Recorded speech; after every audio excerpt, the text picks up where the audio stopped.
जय श्री श्याम।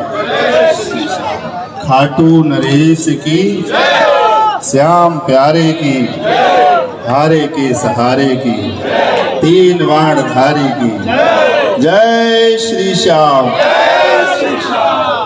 हेलो मेरे प्रिय, मेरे भाई, इन्होंने कहा कि गुलाब सिंह राठौर कुछ कहना चाहते हैं। मैं कुछ नहीं कहना चाहता और इनके बीच में मैं कुछ कह भी नहीं सकता, क्योंकि यहाँ पर जितने भी लोग बैठे हैं इनका स्नेह और आशीर्वाद, अब तो मैं इतना बड़ा हो गया हूँ, जब इतना बड़ा था तब से मुझे मिला हुआ। और ये बाबा श्याम की ऐसी कृपा है, और जो श्याम सखा मंडल के मेरे बहन भाई हैं, एक बार नहीं 3 बार अगर निगम पार्षद बनाया तो बहुत बड़ी आप लोगों की कृपा है। मैं गुलाब, और ये गुलाब की पंखड़ी आप सबके चरणों में समर्पित करता हूँ और प्रणाम करता हूँ। मुझे आशीर्वाद दीजिए। मैं पूरे इस मंडल को, जो मेरे बहुत भाई लोग खड़े, मैं नाम नहीं लूंगा किसी का, सबको मैं बधाई देता हूँ कि आप इतना सुंदर कार्य कर रहे हैं। मैं भी आज सुबह माँ कात्यायनी शक्तिपीठ है कुरुक्षेत्र में भद्रकाली माता जी का दर्शन करने गया था, और वहाँ से आने के बाद, क्योंकि मैंने कहा था मैं आऊँगा जरूर, तो मुझे आना ही था। और आना इसलिए नहीं था क्योंकि बाबा ने बुलाया था, इसलिए आना हुआ, नहीं तो कोई ना कोई कारण लग जाता और नहीं पहुँच पाता। आज हम सब बोलते हैं हारे के सहारे, खाटू श्याम, उनके लिए कहते हैं कि जब हार जाता है व्यक्ति, कहीं कोई नहीं रहता, तो इसके कारण होंगे कोई। यूं ही नहीं कोई खाटू श्याम बन जाता है, यूं ही नहीं कोई 3 बाणधारी बन जाता है, उसके लिए त्याग करना पड़ता है। और जिस समय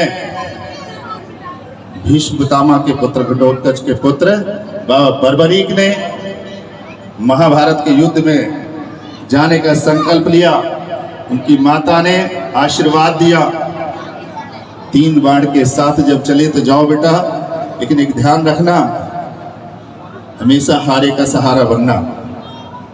बाबा जाते हैं वहाँ, रास्ते में मेरे कन्हैया तो जानते हैं सब कैसे हैं, वो धर्म के लिए काम करते हैं, और उन्हें पता था अगर बर्बरीक यहाँ आ गए तो ये युद्ध कभी समाप्त नहीं होगा, ये सदैव चलता रहेगा कि कभी कौरव हारेंगे तो उधर हो जाएंगे, कभी पांडव हारेंगे तो उधर हो जाएंगे, तो युद्ध कभी समाप्त नहीं होगा। और ये युद्ध समाप्त होना चाहिए, क्योंकि जब अधर्म का पराजय हो जाएगा और धर्म की विजय हो जाएगी, तभी इस राष्ट्र का, तभी इस पृथ्वी का, तभी सनातन का पुनर्गमन होगा, पुनः स्थापन होगा, और तभी हमारे आने का, अवतार का संकल्प पूरा होगा। तब जाकर के वो उनसे, विषय लंबा है नहीं कहूँगा क्योंकि आज समय और भी चीजें होनी है। तो उस समय जब वो दान मांगते शीश का, तो आज तो माँ बाप जिन्होंने जन्म दिया अगर उंगली मांग ले कि बेटा मेरे उंगली दे दो तुम अपनी, तो बेटा नहीं देगा। ये तो छोड़ो, अगर घर मांग ले तो घर भी बेटा नहीं देगा, जो माँ बाप ने बना के दिया है वो भी नहीं देगा। उस समय कृष्ण के कहने पर, और वो ब्राह्मण के रूप में थे वहां पर, उन्होंने शीश का दान कर दिया, और इसलिए उनको शीश का दानी कहा गया है। आज भी चुलकाना धाम में उनका मंदिर है, उनका आश्रम है, और आज भी वो पीपल का पेड़ है।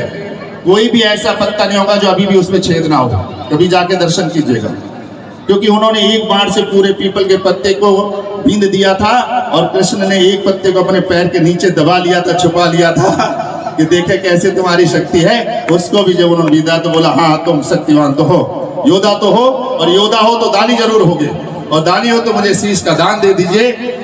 तो बोले मैं युद्ध कैसे देखूंगा? बोला तुम ही एक ऐसे होगे जो युद्ध को देखोगे, बाकी लोग युद्ध को वास्तविक नहीं देखेंगे। और मेरे जो खाटू श्याम बाबा हैं, इन्होंने उस पूरे युद्ध को देखा, और कहते जब घमंड किसी इंसान को हो जाता है, बड़े बड़े योद्धाओं का घमंड मेरे कृष्ण ने दूर किया है। और उस समय पांडवों को जब घमंड हो गया कि यह युद्ध मेरी वजह से जीता गया, कृष्ण कह, अर्जुन कह रहे मैंने लड़ा, भीम कह रहे मैंने ये किया, सबका अपना अपना था। उन्होंने कहा चलिए मैं बताता हूँ किसने युद्ध देखा है और किसकी वजह से था।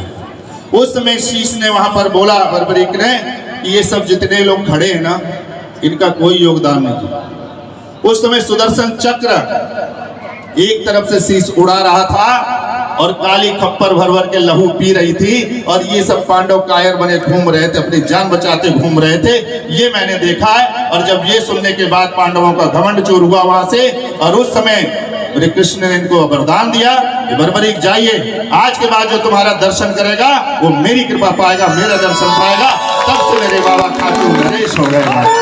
जय श्री श्याम, मारे के सहारे की, श्याम प्यारे की, तीन बाण धारी की, जय श्री श्याम। बहुत बहुत धन्यवाद, बहुत बहुत शुभकामनाएं, आप सभी की मंगल कामनाएं पूर्ण हो। बहुत